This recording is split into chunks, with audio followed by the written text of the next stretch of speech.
वहीं आज संसद के दोनों सदनों में संभल का मुद्दा जोर शोर से उठा। लोकसभा में समाजवादी पार्टी के अध्यक्ष अखिलेश यादव और राज्यसभा में समाजवादी पार्टी सांसद रामगोपाल यादव ने उस मुद्दे को उठाया। अखिलेश यादव ने कहा कि संभल में जो कुछ हुआ वो सोची समझी साजिश के तहत हुआ।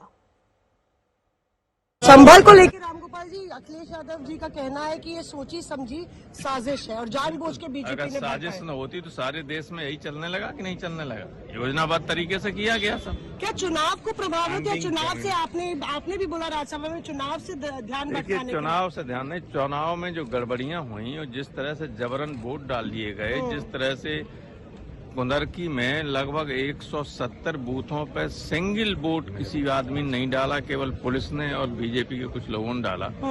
वो चर्चा होती, उस चर्चा तो मीरापुर में यही हुआ। आपने देखा, सारे लोगों ने देखा, आपके मीडिया सोशल मीडिया से लेकर टेलीविजन तक सब पे चला कि किस तरह से बंदूक की नोक पे चढ़ाव हुआ, वोट नहीं डालने दिए गए। वो चर्चा न हो तो दूसरी तरफ डाइवर्ट कर दिया। ये बहुत गंभीर आप लोग आरोप लगा रहे हैं। प्रशासन ने जो है कत्लेआम किया वहाँ पे और प्रशासन ने जो उत्साह दिखाया। आपने देखा नहीं कि गोली कौन चला रहा था?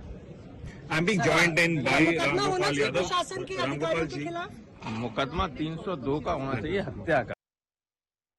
और इसी मुद्दे पर अखिलेश यादव क्या कुछ कह रहे हैं, सुनिए।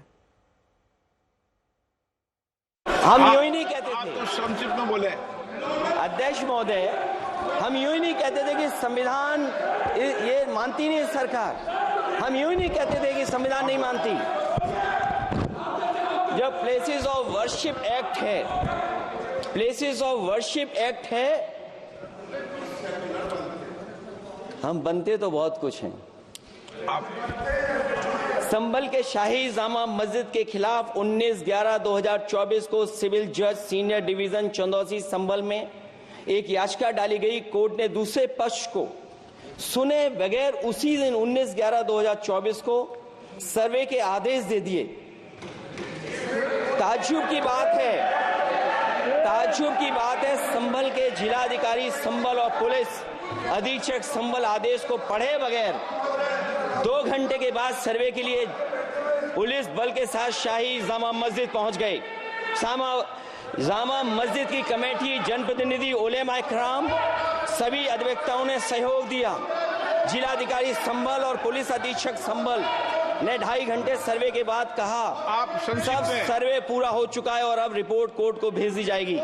लेकिन दिनांक 22/11/2024 फ्राइडे को जुमे की नमाज के लिए लोग नमाज अदा करने के लिए जामा मस्जिद पहुंचे, लेकिन पुलिस प्रशासन ने बैरिकेड लगा दिया ताकि लोग नमाज न पढ़ सकें।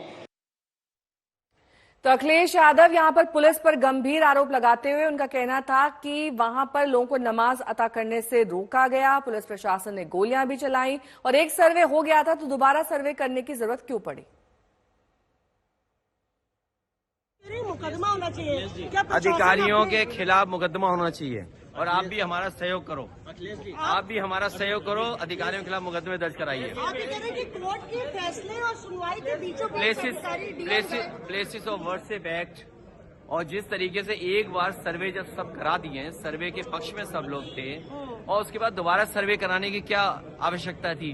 कौन अधिकारी थे, कौन सरकार के लोग मॉनिटर कर रहे थे, कौन सरकार के लोग दबाव बना रहे? तमाम पहलू हैं जिसपे सरकार को सोचना चाहिए। जाने गई है, ऐसी कोई बात नहीं, जाने गई है लोगों की। कैसे ये बवाल थमने वाला है, कैसे थामेंगे ये बवाल? न्याय देने लगे, न्याय, और जो दोषी अधिकारी हैं उनके खिलाफ कार्रवाई हो। दोषी अधिकारी अपने खिलाफ कैसे कार्रवाई करेंगे? तो जब तक अधिकारियों के खिलाफ कार्रवाई नहीं होगी इस तरह के घटनाएं नहीं रुक सकती। यहाँ पे अखिलेश यादव आज तक से बातचीत में कहते हुए कि जब तक दोषी अधिकारियों के खिलाफ कार्रवाई नहीं होगी। अवधेश जी, जिस तरह से लगातार संभल के मसले पर आप लोग ये मसला उठा रहे हैं, क्या एक विस्तार से चर्चा की मांग है आप लोग की? आज हमारे राष्ट्रीय अध्यक्ष जी ने